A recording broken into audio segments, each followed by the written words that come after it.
Indonesia kembali berhadapan dengan karhutlah. Api menyala di sejumlah wilayah, asap menebal, data Kementerian Kehutanan menunjukkan jumlah hotspot nasional memang sempat turun tajam. Dari 2.170 titik pada 19 Agustus menjadi 950 titik pada 20 Agustus. Namun, angka itu bukan berarti ancaman selesai. Sebab pada periode yang sama, titik panas masih tersebar di sejumlah titik kawasan rawan, terutama Kalimantan dan Sumatera.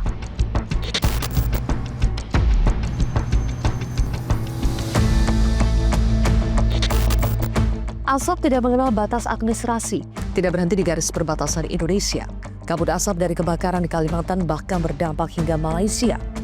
Di Sarawak, hampir 600 sekolah ditutup karena kualitas udara memburuk. Sekitar 200.000 siswa terdampak. Asap yang berasal dari kebakaran di wilayah Indonesia berubah menjadi persoalan lintas negara. Dan dampaknya bukan hanya soal jarak pandang. Di Indonesia sendiri, Kementerian Kesehatan mencatat lebih dari 3,4 juta orang terdampak langsung bencana asap karhutlah. Sejumlah wilayah juga mencatat peningkatan gangguan kesehatan termasuk ISPA.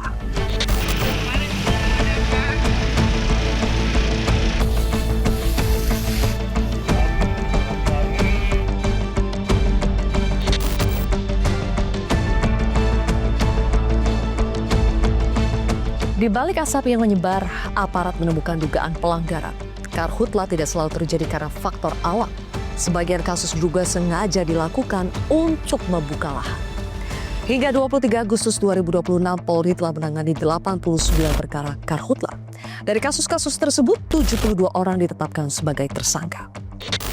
Modus yang diungkap aparat adalah membuka atau membersihkan lahan dengan cara membakar. Cara ini dipilih karena dianggap lebih cepat dan lebih murah. Kami telah menerbitkan kurang lebih 89 laporan polisi yang tersebar di 9 polda. Ke-9 polda ini telah melaksanakan kegiatan proses penyelidikan dan penyidikan dengan jumlah tersangka kurang lebih yang sudah ditetapkan adalah 72 orang. Dari barang bukti yang dilakukan penyitaan oleh penyelidik dan penyidik ini sangat jelas.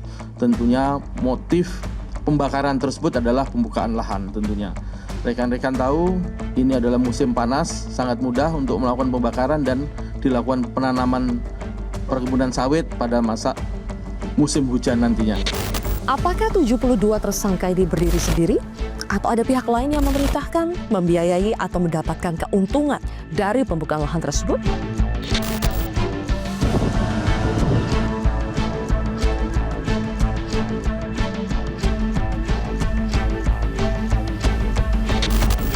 Empat perusahaan diselidiki terkait kebakaran hutan dan lahan. Penyelidikan ini penting untuk memastikan apakah kebakaran hanya dilakukan oleh individu atau ada pihak lain yang ikut terlibat. Termasuk apakah ada hubungan antara kebakaran dengan kegiatan pembukaan lahan. Siapapun, korporasi apapun, ada sedikit indikasi mereka ikut menyuruh membakar-bakar, kita cabut izinnya. Seluruh izin korporasi itu kita cabut. Saya tidak main-main, ya, tolong. Pemerintah menegaskan jika ditemukan bukti pelanggaran, sanksi tidak hanya dapat diberikan kepada pelaku di lapangan.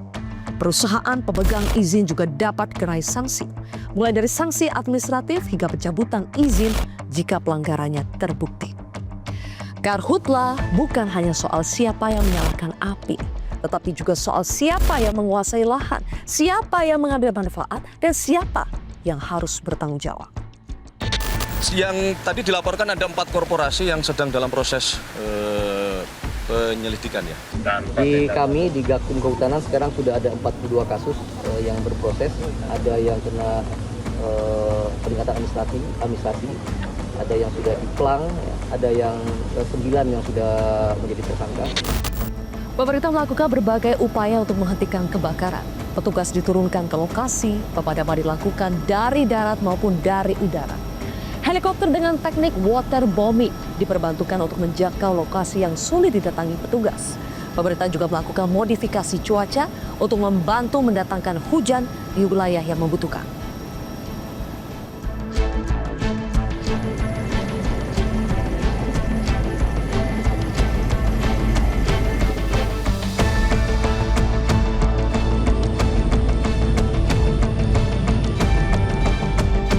Pemerintah juga memperkuat pencegahan di lapangan.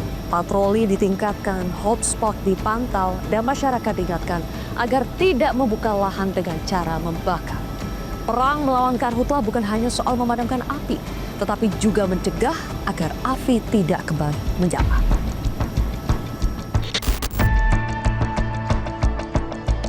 Presiden Prabowo Subianto turun langsung meninjau penanganan karhutlah. Instruksinya, pencegahan harus dimulai sebelum hotspot berubah menjadi api. Pemerintah pusat menyiapkan sekitar 1.000 perwira TNI dan Polri untuk diturunkan ke daerah. Tugasnya bukan hanya memadamkan, tetapi juga memperkuat edukasi, sosialisasi, dan pencegahan. Kasih penjelasan, edukasi ke semua unsur di semua desa, beri penjelasan bahwa membakar lahan adalah dilarang keras. Angka hotspot mulai turun. Operasi pemadaman terus berjalan. 72 tersangka sudah ditetapkan dan 89 perkara ditangani. 4 perusahaan juga sedang diselidiki. Pemerintah mengerahkan TNI, Polri, Manggala Agni, BPBD, teknologi modifikasi cuaca hingga armada udara. Tetapi pekerjaan belum selesai. Karena keberhasilan penanganan karhutlah tidak seharusnya diukur hanya dari berapa banyak api yang padam, tetapi juga berapa banyak api yang berhasil dicegah. Dan yang lebih penting, berapa banyak aktor yang berhasil diungkap.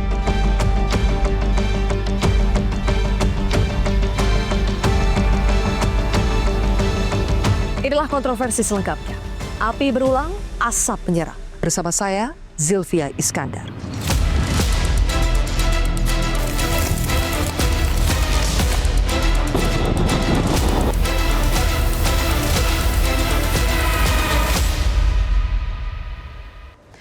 Pemirsa, sudah hadir 3 narasumber di studio Metro TV. Di sebelah kiri saya adalah Guru Besar Fakultas Kehutanan dan Lingkungan dari IPB, Profesor Sudarsono Sudomo. Kemudian di sebelah kanan saya adalah tenaga ahli Bakom RI, Hariko Wibawa Satria, dan juga anggota Komisi 4 DPR RI, Arif Rahman. Kemudian bergabung lewat sambungan Zoom adalah PLT Kepala Pusat Data, Informasi dan Komunikasi Kebencanaan BNPB, Pak Berton Panjaitan. Terima kasih Bapak-Bapak sudah hadir di Metro TV. Saya akan mulai dari Prof. Sudar terlebih dahulu, Prof. Karhutlah di Indonesia bencana yang disebabkan oleh El Nino Godzilla atau murni ulah manusia? Gini, jadi saya harus hati-hati ini. Pasti ada campur tangan manusia. Godzilla itu memperparah. Ya. Jadi setiap tahun di musim kemarau pasti ada kebakaran hutan, lahan. Hanya Godzilla ini itu memperparah dari kebakaran itu. Nah, sebenarnya Godzilla ini kan sudah bukan tamu yang mendadak datang, kan sudah lama ini sebetulnya. Sudah lama, tahun ini kita akan kedatangan El Nino skala besar, Godzilla. Oke, kita BMKG sudah, terus setelah menerima informasi itu, apa yang kita sudah lakukan? Apa persiapan-persiapan kita? Saya nggak melihat tuh, kalau itu ada persiapan, pasti kebakaran tahun ini lebih hebat. Saya buktikan, saya sudah menuliskan itu, saya lupa ini di mana. Kebakaran hutan dan lahan tahun ini pasti lebih hebat, hati-hati. Sudah bisa diprediksi? Sudah bisa diprediksi. Masalahnya sekarang, lagi-lagi seperti kasus banjir itu. Dulu, BMKG sudah mengumumkan, ini akan ada badai apa itulah, lupa saya namanya. Sudah beberapa bulan sebelumnya. Terus apa persiapan kita? Ya. Kaget lagi. Sudah bisa diprediksi tapi tidak diantisipasi. Tetap kaget kita. Tetap kaget gitu, ya. Artinya memang tidak diantisipasi, sengaja. Ada buktinya bahwa antisipasinya itu terlambat. Ya. Satu, instruksi Mendagri nomor 1 tahun 2006, itu bulan Agustus, setelah kobaran di mana-mana. Surat edaran Menteri Lingkungan Hidup, bulan Agustus juga. Setelah di mana-mana kebakar, setelah Bromo kebakar cukup panjang. Jadi ya memang selalu kayak begitu kita. Selalu kayak begitu. Lagi-lagi kita tidak belajar dari kesalahan gitu. Pak. Itulah Oke. yang terjadi. Sekarang coba kita cek dulu bagaimana keadaan di lapangan. Sudah ada Pak Berton yang terus memantau bagaimana kondisi hotspot atau sampai hari ini Pak Berton, bagaimana sebetulnya kondisi penanganan karhutla di sejumlah wilayah di Indonesia, terutama di Kalimantan dan Sumatera, Pak? Ya, selamat malam. Di Kalimantan, data per hari ini memang kami peroleh bertambah hotspot. Di Kalimantan Barat misalnya bertambah 215 dari angka yang kemarin. Angka yang sekarang ini kami peroleh 2.825 titik. Sedangkan di Kalimantan Tengah itu ada bertambah 1.837 hotspot, yang artinya bisa menjadi 3.947 titik. Di Kalimantan Selatan terjadi juga penaikan, yaitu 265 titik menjadi 1.079 titik. Sedangkan di Sumatera relatif menurun. Di Sumatera Selatan itu turun 263 titik, yaitu menjadi 1.175 titik. Di Riau itu ada 157 titik yang turun menjadi 68 titik. Sedangkan di Jambi itu ada 92 titik turun menjadi 42 titik hotspot. Ini mungkin yang bisa kami sampaikan, Mbak Zelzi. Oke. Pak Berton, di sebagian tempat turun tapi di sebagian tempat lainnya naik dan bahkan signifikan. Kenapa, Pak? Ya, ini mungkin bukan karena upaya kita yang tidak maksimum, optimal, tapi memang kalau di Kalimantan itu memang kekeringan, dan di Kalimantan Barat sebenarnya kita sudah melakukan OMC, tapi di bagian yang turun hujan berhasil itu di bagian Kalimantan Barat, bagian timur. Sedangkan di Sumatera, Sumatera Selatan dan Riau kita adakan OMC juga berhasil untuk menurunkan hujan. Jadi ini mungkin beberapa bagian seperti yang Profesor katakan tadi, ini memang sudah kering ya. Jadi vegetasinya juga kering, situasinya juga atmosfernya juga kering, vegetasi kering. Ini yang menyebabkan gampang untuk terbakar, tersulut dan menyebar. Baik, oke. Sekarang saya ke Pak Arief. Pak Arief, dari Komisi 4 sebetulnya melihat karhutla di Indonesia itu kan terus berulang. Seolah-olah kita tidak belajar dari kesalahan-kesalahan kita di masa lalu. Apa sebetulnya yang salah, Pak? Ya, ini yang kemarin menjadi pertanyaan saya juga pada saat raker kemarin di tanggal 18 Agustus dengan Menteri Kehutanan. Kita menanyakan kenapa ini selalu berulang. Padahal kan hal yang seperti ini kan sudah terjadi hampir setiap tahun. Setiap tahun kejadian lagi. Nah, makanya yang saya pertanyakan juga, titik panas itu, hotspot itu juga ada di wilayah yang memang wilayah itu dikuasai atau dimiliki oleh perusahaan-perusahaan yang memiliki konsesi. Baik HGU, sawit, HTI, atau HPH, hak pengusahaan hutan. Nah, ini kan langkah ini kan harusnya bisa dikoordinasikan supaya antisipasi bisa berjalan. Kan misalkan kalau ada perusahaan yang selama ini sudah mengelola hutan, dia kan sudah dapat untung dari hutan itu. Harusnya kan dia juga membuat misalkan mengantisipasi, ada instruksi dari pemerintah untuk misalkan membuat blok kanal, embung, atau antisipasi bagaimana caranya lahan-lahan yang memang yang tadi Prof bilang sudah bisa diprediksi, ini kan misalkan kalau ada embung atau dibikin pompa oleh mereka, itu kan lahan itu kan bisa diairi supaya tidak menjadi titik api. Tapi yang terpenting memang ini membangun kesadaran. Tapi ada problem satu, waktu kemarin kita rapat kerja dengan Menteri Kehutanan itu meminta kepada kita untuk mendesak Menteri Keuangan untuk segera mencairkan anggaran karhutla. Sementara kebakaran sudah berjalan. Tapi anggaran untuk mengantisipasi maupun mencegah atau menghadapi karhutla ini belum dicairkan. Senilai 290 miliar yang diajukan. Ini kan aneh menurut saya. Harusnya kan pemerintah sudah mengantisipasi seperti yang disampaikan tadi oleh Prof bahwa akan terjadi El Nino. Berarti panas akan bertambah. Harusnya kan pemerintah sudah memberikan mungkin anggaran itu Kan pengajuan ini kan pasti di awal tahun kan. Ya. Tapi sampai kebakaran kemarin, Kementerian Kehutanan itu tiba-tiba minta rapat kerja dengan kita untuk meminta Kementerian Keuangan untuk segera mencairkan anggaran kebakaran hutan ini. Ini kan menurut saya agak Kita langsung tanya. Oke, agak aneh lah gitu. Di sini. Apa yang terjadi sebetulnya? Ada persoalan dari Menteri Kehutanan baru meminta anggaran kepada Menteri Keuangan untuk mencairkan 290 miliar menurut Raker tadi ya. Apa yang sebetulnya terjadi, Mas Hariko? Iya, terima kasih. Yang pertama terkait anggaran siap dicairkan. Sudah ditegaskan oleh Pak Purbaya. Tapi di awal ini kami ingin menyampaikan permohonan maaf dulu kepada ibu dan bapak kita yang terdampak bencana kebakaran hutan dan lahan. Izinkan kalau kita berdasarkan data, Mbak Zilvi, itu kebakaran hutan dan lahan di tahun ini itu data per Juli itu 202.000 hektar. Di tahun 2015 itu lebih kurang 2,6 juta hektar. Di tahun 2019 itu 1,6 juta hektar. Kemudian di tahun 2023 1,1 juta hektar. Sekali lagi kita di angka 202.000 hektar. Artinya maksudnya setiap tahun menurun luasannya. Kita tidak boleh happy dengan angka ini. Seperti sudah disampaikan oleh Prof. Sudaryono tadi, potensi angka ini bertambah ini sangat besar. Karena musim panas, kemudian karena angin, kemudian karena ada orang-orang yang membakar lahan, itu masih mungkin. Oleh karena itu, Presiden itu langsung datang ke Kalimantan Barat, langsung datang ke Kalimantan Tengah, ke Riau, ke Sumatera Selatan, untuk memastikan penegakan hukum dan pemadaman ini betul-betul berjalan dengan cepat.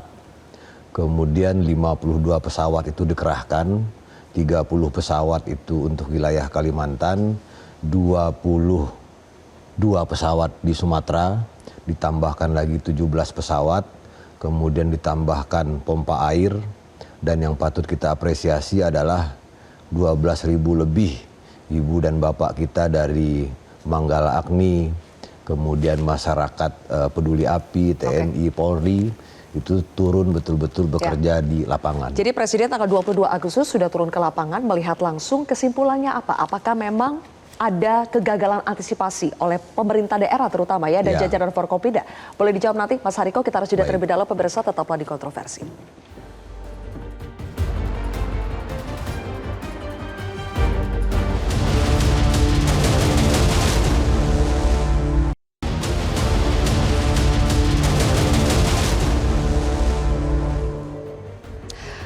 Apakah setelah Presiden terjun langsung melihat lokasi kebakaran waktu itu ada di Kuburaya, Kalimantan Barat ya, Mas Hariko? Apakah kesimpulannya memang ini adalah kegagalan antisipasi dari pemerintah daerah dan jajaran Forkopimdanya? Antisipasi sudah dilakukan sejak setahun yang lalu.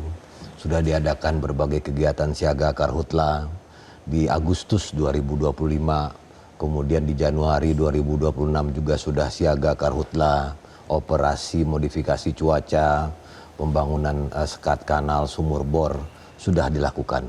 Namun kita harus mengakui tetap terjadi kebakaran hutan dan lahan. Nah, kenapa Itulah itu, Mas? mengapa Sudah diantisipasi tapi tetap terjadi. Penjelasan logisnya kalau apa? penyebab kebakaran hutan dan lahan ini, kalau kita mendengar dari para pakar dan juga fakta-fakta di lapangan, memang lebih banyak faktor manusianya. Itulah mengapa Presiden turun langsung, kemudian untuk memberikan kepercayaan diri kepada semua pihak bahwasanya tidak ada yang kebal aturan. Dan sudah 82 orang yang menjadi tersangka, itu ada 6 perusahaan yang sudah diberikan sanksi, 1 perusahaan dibekukan, 4 perusahaan dalam radar. Soal ini kita optimis 100%, karena ketika terjadi bencana di Aceh, Sumatera Utara dan Sumatera Barat pun, setelah itu 28 perusahaan dicabut izinnya, nggak ada ampun. Karena ini kejahatan lingkungan, tidak ada backingan-backingan. Bahkan Presiden Prabowo, kita sama-sama lihat ya dalam isu tambang dan lain sebagainya juga tidak ada peduli mantan jenderal purnawirawan, itu nggak ada urusan. Intinya masyarakat jangan ragu-ragu, WA saja ke 0813 135.000 atau ke untuk pengawasan karhutla ini bisa juga dicek di website di Sipongi itu, Sipongi Gakum Kehutanan. Intinya kalau memang ada bukti-bukti, bahkan bahasanya itu sedikit saja ada bukti korporasi ini menyuruh orang untuk membakar hutan, maka akan kita cabut izinnya. Baik. Jadi presiden sama sekali nggak ada masalah personal atau membenci korporasi. Oke. Tadi nomornya berapa, Mas Hariko? Boleh diulangi lagi? 0813 135.000. Oke. Tapi untuk masyarakat juga itu dihafalkan juga kayak 1110 itu kan kepolisian. Nah untuk yang cepat-cepatnya itu kayak 115 itu di Basarnas, Ya. 117 di BNPB, 119 di ambulan itu penting juga. Oke. Yang penting setelah dihafal direspons dengan cepat ya. Oke. Saya Kalau tanya tidak dulu. direspon dengan cepat dilaporkan. Dilaporkan lagi, Prof. Ada hal yang saya ingin ini kan ya, karena contohnya yang pencabutan izin itu hati-hati betul loh. Pencabutan izin korporasi. Yes, karena apa? Yang kemarin karena disaster di Sumatera itu, ada yang perusahaan yang dicabut izinnya, padahal nggak ada urusannya dengan bencana itu, dicabut juga. Ini yang terkait dengan tanah longsor, banjir. Yes. Oke. Oleh karena itu, saya ingin membawa ke sini, hati-hati juga. Karena soal lingkungan itu, ya, begitu jadi tersangka, itu korporasi, itu tinggi sekali loh. Apanya tinggi? Tuntutannya itu sangat tidak masuk akal. Hakim pun takut untuk membuatnya masuk akal. Ya. Karena triliun nilainya. Masa mau dibuat cuma 15 M misalnya dari triliun, hakim pun jadi kerepotan. Ya, akhirnya ya sudahlah, bangkrut lah hasilnya. Dan itu terjadi di beberapa tempat yang saya tahu. Perusahaan, salah satu perusahaan India lah saya sebut aja. Oke. Jadi maksudnya gimana, Prof? Penegakan hukum memang harus tegas. Harus, tapi yang benar. Harus benar. Betul. Ya. Jangan yang tidak salah malah disalah-salahkan. Exactly. Gitu. Nah, indikasi ke situ memangnya ada, Pak? ada. Saya bisa tunjukkan itu. Ya, ada. Oke. Jadi ini bisa jadi satu layer lagi ya. Ini bisa jadi ada apa ya, motif untuk membangkrutkan perusahaan. Ya, karena dendanya gede dan nggak bisa bayar, bangkrut. Dibeli dengan itu, kemungkinan itu ada dan sinyalemen itu ada. Oke. Karena perusahaan itu menghadapi risiko yang demikian besar, dia akan meng-avoid, menghindari pembakaran. Baik. Mungkin yang nakal ada, tetapi yang saya soroti adalah petani ini, rakyat nih. Jadi dari Undang-Undang 32 tadi, pasal 69, ya, itu tuh ada loopnya. Tentang perlindungan dan pengelolaan lingkungan hidup ya? Yes. Oke. Pasal 69-nya, salah satunya itu dilarang membakar kan, setiap orang dilarang membakar. Terus di ayat 2-nya ini, ada loophole nih, itu soal kearifan lokal. Betul. Nah, terus kemudian ada provinsi, dua paling tidak, dua provinsi, Kalimantan Barat, Kalimantan Tengah, mengizinkan, memberikan keleluasaan untuk masyarakat membuka di Kalimantan Barat itu 2 hektar, di Kalimantan Tengah itu 1 hektar sampai 1 hektar. Dalam bentuk peraturan daerah ya, perda ya? Perda. Oke. Hanya jangan di tanah gambut. Ya. Nah, perda itu ada. Terus kemudian sekarang ada instruksi Mendagri. Ya, kan instruksi Mendagri nggak bisa membatalkan perda. Nah, sekarang kalau rakyat membakar sesuai dengan perda, oke, dia kena hukum nggak? Menurut Mendagri ya harus dihukum, ini sudah dilarang. Dalam undang-undang. Ya kan? Baru aja instruksi Mendagri itu, tapi Perda mengatakan ini boleh. Oke, jadi ada persoalan kepastian hukum di sini. Iya. Ada DPR di sini, saya langsung tanya ya kepada Pak Arief. Pak Arief lah itu Pak Arief, yang jadi sekarang tanggung sedang jawab. terjadi perdebatan soal peraturan daerah atau perda. Kita ambil contoh yang ada di Kalimantan Barat ya. Di Kalbar itu nomor 1 tahun 2022 tentang pembukaan lahan perladangan berbasis kearifan lokal. Yang intinya adalah mengatur praktik pembukaan lahan dengan cara dibakar tapi maksimal 2 hektar dan tidak boleh di lahan gambut. Tetapi persoalannya, apakah itu memang letak persoalan karhutla setidaknya yang terjadi di Kalbar? Sebenarnya sih, kalau menurut saya ini harus kembali kepada kesadaran masyarakat. Bagaimana kita bisa memberikan edukasi sebenarnya. Jadi kalau sebagus apapun aturan, Mbak, kalau ini kan kembali kepada orangnya. Aturan kita buat baik, Mendagri sudah membuat, perda sudah ada, tapi kalau memang tidak ada edukasi terhadap masyarakat, ini kan juga akan menjadi masalah. Karena misalkan masyarakat menggampangkan saja dengan membakar, padahal kan tidak juga harus seperti itu. Nah ini edukasi ini yang menurut saya juga terus terang aja saya juga berterima kasih dengan yang dilakukan oleh masyarakat peduli api misalkan. Dia membantu saat kebakarannya tapi juga mereka mengedukasi masyarakat. Nah ini yang menurut saya perlu diedukasi adalah masyarakatnya. Bahwa jangan sampai dengan membakar lahan ini akhirnya kan dampaknya kemana-mana. Kalau kita mau melihat kebakaran, ini kan titiknya sebenarnya kan ada satelit Pak, mohon maaf nih, real time. Betul. Real time. Betul. Itu dimiliki oleh kehutanan. Artinya kalau sudah ada itu? Itu kan bisa dicek. Titik api itu kan bisa kelihatan langsung.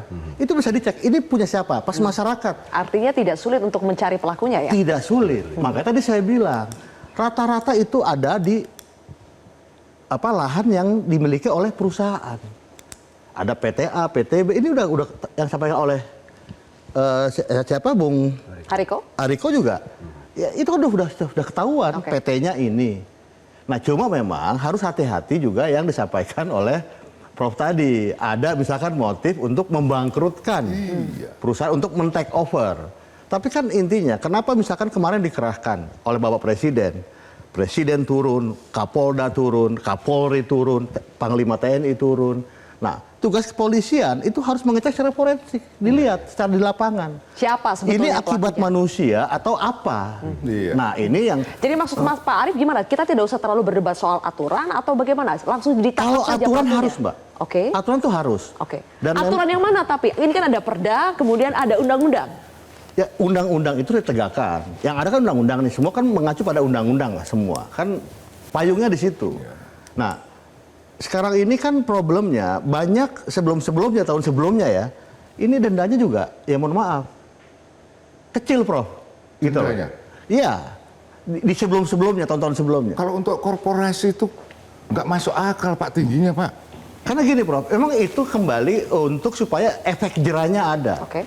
Karena sudah terbukti bahwa yang terjadi itu kembalinya ada di titik-titik. Kalau itu bukan jerah Pak, bukan jerah, mati dia. Betul ini.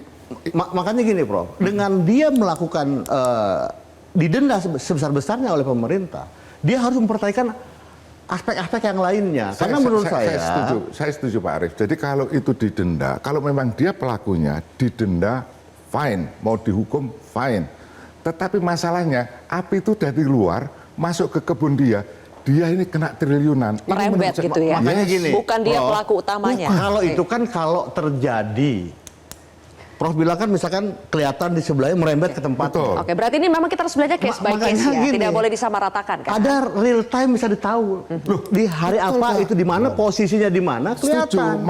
Ini yang makanya yang kalau saya bicara yang unsur kesengajaan. Oke, saya setuju itu harus didenda sebesar-besarnya sekarang yang dan kena dipidana. rembetan ini gimana Pak? Karena di undang-undangnya bunyinya adalah strict liability. Begitu strict liability, nggak peduli lu salah atau benar, tempat lu kebakaran, lu denda.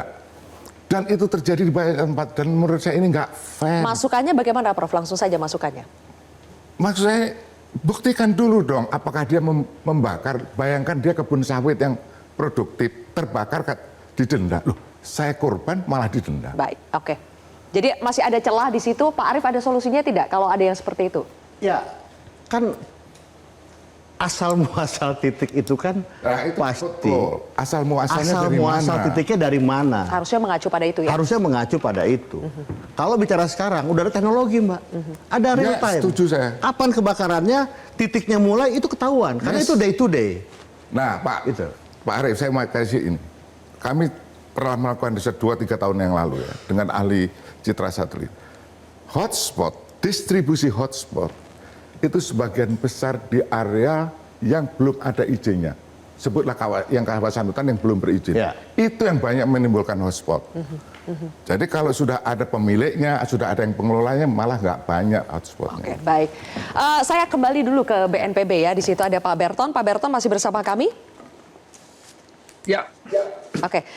Pak Berton, Selasa kemarin Presiden menargetkan karhutla itu harus tuntas dalam waktu sampai 1-2 minggu ke depan. Bisa tidak itu Pak? Ya, jadi kita nggak bicara tentang, saya kira itu Bapak Presiden itu memang tidak bicara 1-2 minggu, tapi yang jelas adalah hayo seluruh komponen bangsa ini mari sama-sama untuk melakukan penanganan bencana karhutla ini. Jadi semua dikerahkan, semua dilakukan karena begini Mbak, kita tahu bahwa banyak sekali kendala dalam hal melakukan pengendalian dan penyebaran api ini. Tantangan terbesarnya itu kan masalah kondisi di lapangan yang dinamis. Di beberapa lokasi misalnya cuaca yang kering, angin, vegetasi yang mudah terbakar, kemudian keterbatasan air, akses melalui titik api membuat api lebih mudah untuk terbakar. Karena itu mungkin penanganan itu tidak cukup hanya untuk memadamkan api.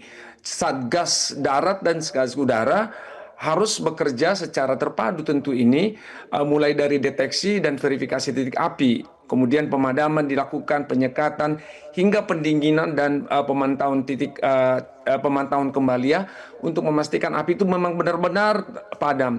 Jadi seperti yang kita tahu bahwa karhutla ini pada dasarnya kan gambut. Gambut itu ketika sudah terbakar, itu potensiali terlihat apinya yang di atas saja, padahal di bawah kita tidak lihat.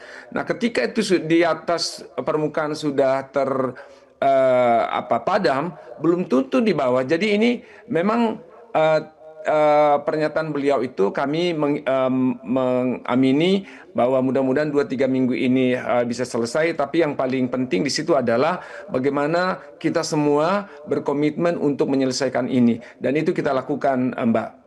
Oke, jadi memang banyak api yang tersembunyi jauh ya di dalam lapisan gambut, Pak Berton. Tapi di satu sisi kita tahu ada ya katakanlah kalau Pak Berton menyebutnya bukan target, kita berharap ini secepatnya bisa selesai. Lalu adakah cara baru atau terobosan yang bisa kita ambil untuk bisa menyelesaikan, menuntaskan persoalan karhutla terutama di lahan gambut secepatnya, Pak? Langkah andalan kita itu apa? Apakah OMC dengan operasi modifikasi cuaca atau apa yang menjadi andalan kita? Jadi kita kan sekalian menangani, sekali juga melakukan pencegahan. Jadi pencegahan penyebaran itu dilakukan sejak api terdeteksi. Jadi ada satgas darat maupun satgas udara yang sudah dilakukan. Nah, tim segera tentu melakukan verifikasi dan melakukan pemadaman awal, sekaligus melakukan penyekatan untuk membatasi pergerakan api. Satgas darat diperkuat dengan pompa, selang, mobil tangki, kemudian dan sumber air tentu. Sementara Satgas udara memberikan dukungan waterbombing pada lokasi yang sulit dijangkau. Nah, yang tidak kalah penting adalah sebenarnya pendinginan dan pemantauan setelah api terlihat padam. Nah, karena kita harus memastikan tidak ada bara yang dapat kembali menyala. Jadi selain tadi Satgas udara, Satgas darat melakukan berbagai upaya, juga dilakukan kanalisasi, pembukaan kanal ke air sehingga air mengalir ke lokasi yang gampang atau mudah dekat dengan titik api, sehingga karena kita kan harus memadamkan api ini memerlukan air, dan air saat ini memang lagi surut sehingga ada pengoboran maupun pembukaan kanal-kanal yang mendekatkan air kepada proses pemadaman. Itu mungkin, Mbak. Baik, Pak Berton, saya mungkin juga harus tanya ya, karena dampak kesehatan terhadap warga itu sudah mulai dirasakan bukan hanya oleh warga Indonesia yang wilayahnya terbakar, tetapi juga sampai ke luar negeri, ke negara tetangga. Jadi apa juga langkah yang dilakukan oleh BNPB untuk mengantisipasi atau untuk menanggulangi dampak negatif kesehatan terhadap warga yang terpapar karhutla ini, Pak? Ya, tentu pemerintah selalu akan melakukan perlindungan masyarakat ya, termasuk dari asap. Ini menjadi bagian penting dalam penanganan karhutla. Pemerintah tentunya terus memantau kualitas udara dan kondisi kesehatan masyarakat, terutama kelompok rentan seperti anak-anak, lansia, ada ibu hamil, mungkin masyarakat dengan gangguan pernapasan. Tentu masyarakat juga tentu kami himbau ya untuk mengurangi aktivitas di luar ruangan ketika kualitas udara memburuk. Menggunakan masker tentu yang sesuai dengan standar yang sudah ditentukan, dan ketika harus beraktivitas di luar.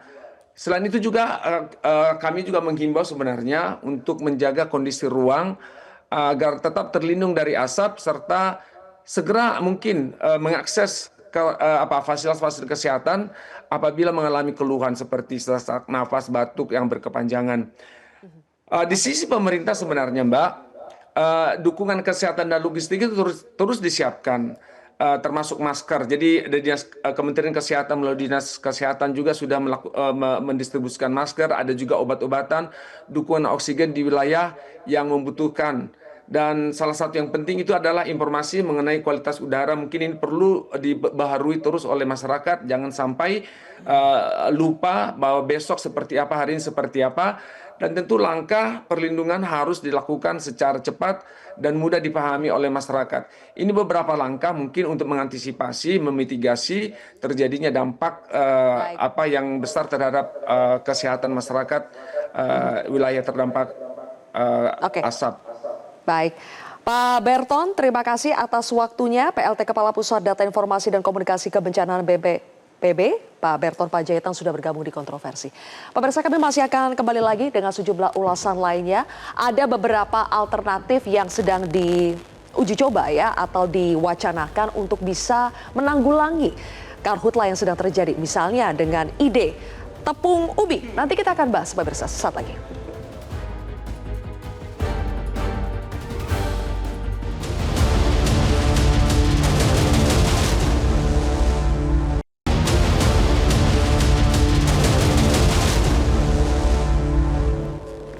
Baik, pemirsa, kembali lagi di Kontroversi.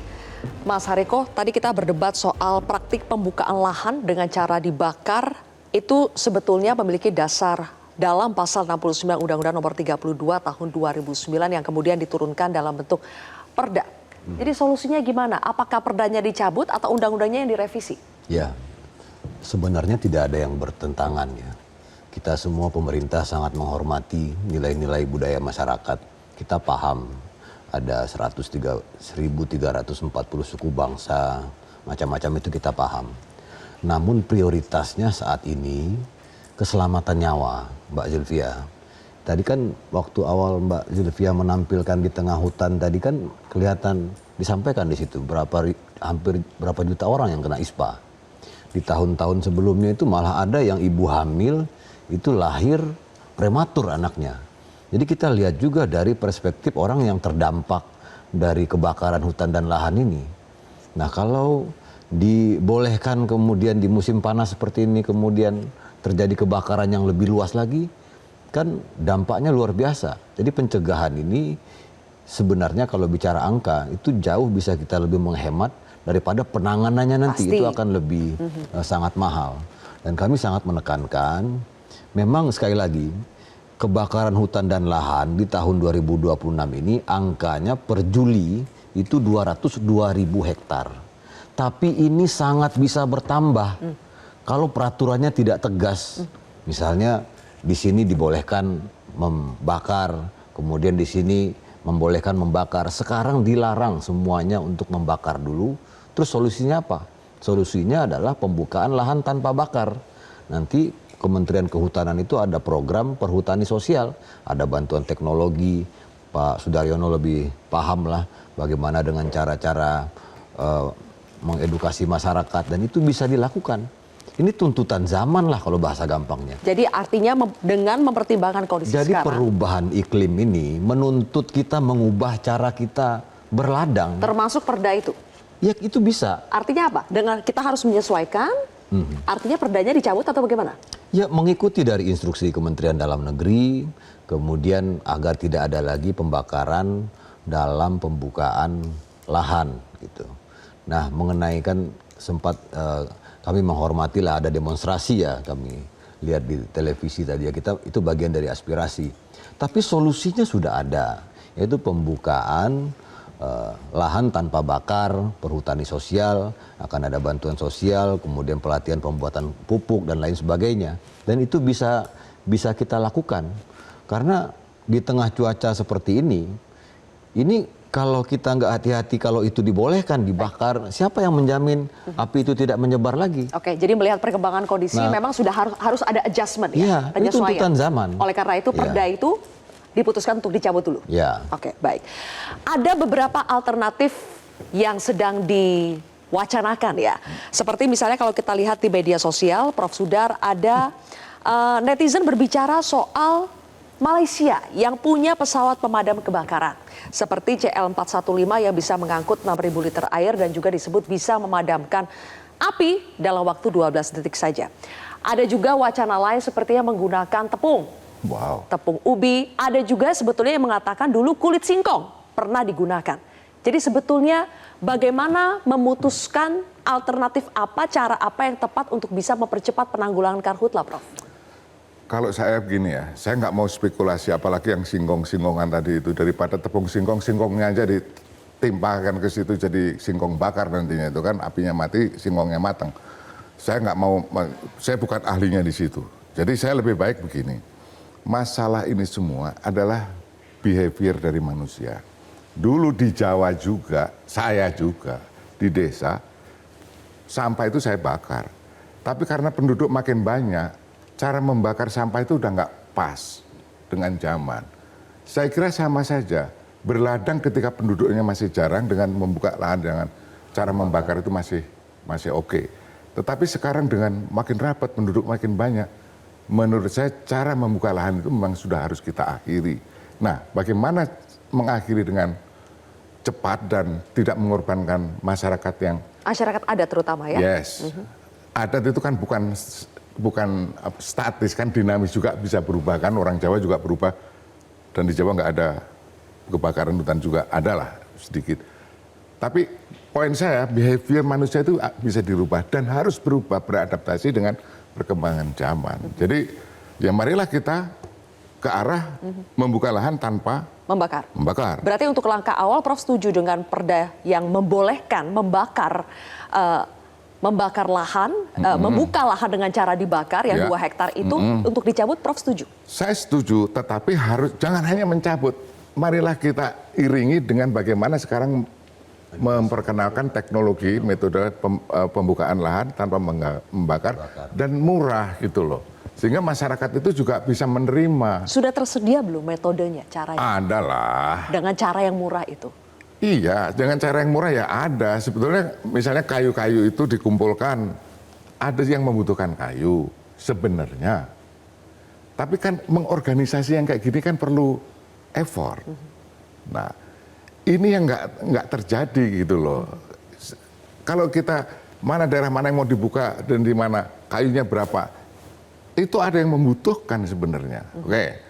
Ini kan supaya cepat hilang aja, gampang ditanami itu. Nah, kalau itu bisa dilakukan, mereka oke-oke aja. Oke. Semuanya sekarang mengambil jalan pintas ya. Itu dia. Harus diedukasi. Iya, itu saya butuh kerja sendiri, untuk... Mbak Sylvia kerja sendiri. Padahal kalau kita bisa kerjasama, bisa saling. Sebetulnya itu saya butuhkan itu. Oke. Berarti itu tugas siapa ya sebetulnya ya? Pak Arief boleh dijawab nanti. Kita harus jeda terlebih dahulu. Pemirsa tetaplah di Kontroversi.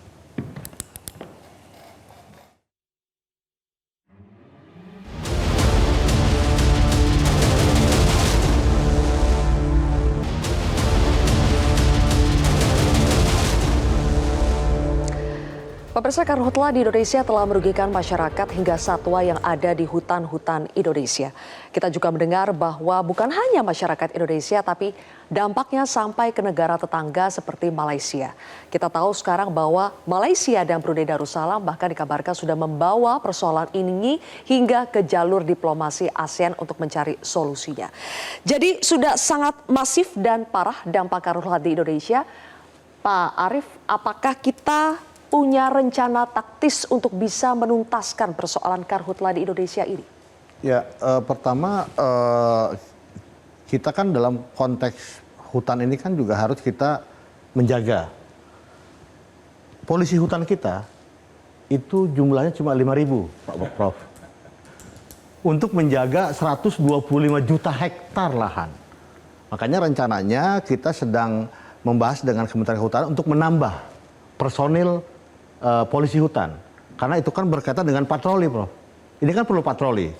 Jadi salah satu pencegahan adalah patroli. Patroli, dan kedua ini memberikan edukasi kepada masyarakat, harus masif. Dan ketiga menurut saya dari jumlah Manggala Agni aja Mbak, yang sekarang sedang bekerja ini cuma ada 1990, tidak nyampe 2.000 orang di seluruh Indonesia. Di daerah yang memang rawan, di kurang lebih 24 provinsi. Nah ini kan menurut saya sangat minimal sekali. Makanya kita bersama-sama dengan Kementerian Kehutanan sedang membahas program jangka panjang dengan bicara kebutuhan. Dan kita juga sangat miris sekali kan. Kalau kita lihat di Malaysia pakai kapal, pakai waterbombing, pakai helikopter, di kita pakai semprotan, Pak. Nah ini kan miris kalau menurut saya. Berarti kan secara secara teknologi dan alat ini harus diperbaiki. Harus di-upgrade.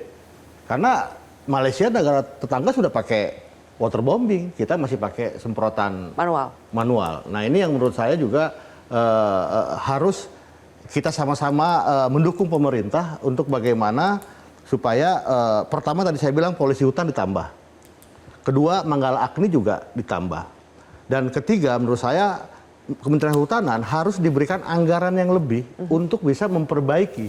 Karena menurut saya kemarin saya cek di lapangan saja waktu kita kunker, motor-motornya sudah tua Mbak. Gitu. Penambahan personil, upgrade teknologi, kemudian juga penambahan anggaran. Intinya kan kita harus punya rencana taktis ya Mas Hariko untuk jangka panjang. Taktis dan strategis. Taktis, strategis supaya kita tidak hanya sekedar memadamkan api saja setiap tahunnya. Adakah itu Mas Hariko? Yang pertama terima kasih Pak Arief, setuju sekali yang disampaikan Pak Arief, penambahan personil polisi hutan, Manggala Agni sama peralatannya diperbaiki. Kemudian sekali lagi kami tegaskan pembukaan lahan tanpa bakar ini harus betul-betul kita jalankan. Karena lebih dari 90% kebakaran hutan dan lahan ini karena aktivitas manusia dan karena ekonomi dan lain sebagainya. Jadi pendidikan sangat penting dan kita optimis ini bisa berjalan dengan ketegasan dari pemerintah daerah. Ketegasan dari pemerintah daerah? Ya. Dimulai dari situ dulu ya, political will dari situ? Termasuk jangan sampai ada aparat-aparat yang membackingi dari usaha pembakaran ini. Ini sudah ditegaskan betul oleh Presiden. Dan masyarakat jangan sedikit pun ada keraguan untuk melaporkan ketika ada kejahatan lingkungan, ketika ada intimidasi kepada masyarakat langsung dilaporkan. Jadi siapapun yang melaporkan, kemarin ada anak kecil tuh yang memergoki orang yang membakar hutan itu. Baik. Jadi membakar hutan sama artinya kita dengan membakar kehidupan lah. Betul. Oke, sepakat Mas Hariko, terima kasih. Prof. Sudar, dari diskusi singkat kita saja sebetulnya kita sudah mulai bisa memetakan masalah ya. Dan tidak mungkin sebetulnya pemerintah pusat maupun pemerintah daerah pasti sudah pegang data, pasti sudah pegang pemetaan sebetulnya persoalannya di mana. Persoalannya sekarang apa yang harus segera dilakukan, Prof? Ya, yang sekarang ini setelah ini kan pasti yang ramai adalah tuntutan hukum nih. Yang paling akan ramai. Menurut saya, cobalah menerapkan hukum itu yang benar dan yang adil. Ya. Seperti yang Bromo kebakar. Kira-kira ada nggak tersangkanya? Itu tanah yang dikuasai oleh pemerintah. Taman nasionalnya lah, kepala taman nasionalnya jadikan tersangka. Kalau perlu Menteri Kehutanannya jadikan tersangka. Nggak pernah ketika itu lahan negara, siapa bertanggung jawab? Tapi begitu lahan privat langsung jadi tersangka. Yang nggak bener-bener kayak begini marilah kita koreksi. Jadi supaya rakyat itu juga merasa oke, ini negara saya, ini hutan saya. Dan hutan itu, ini dari perspektif kehutanan sendiri ya, ada namanya mata pelajaran itu perlindungan hutan. Salah satu musuh hutan itu manusia. Menurut saya ini nggak benar. Ya, dilindungi dari siapa? Dari manusia. Seolah-olah manusia itu musuh hutan. Kalau filosofi ini nggak dibongkar, hutan itu kehidupan kita. Nah, pendekatan yang sekarang digunakan oleh orang kehutanan membuat masyarakat itu melihat hutan sebagai musuh.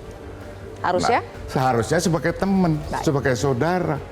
Itu yang harus kita lakukan, jangan memusuhi rakyat.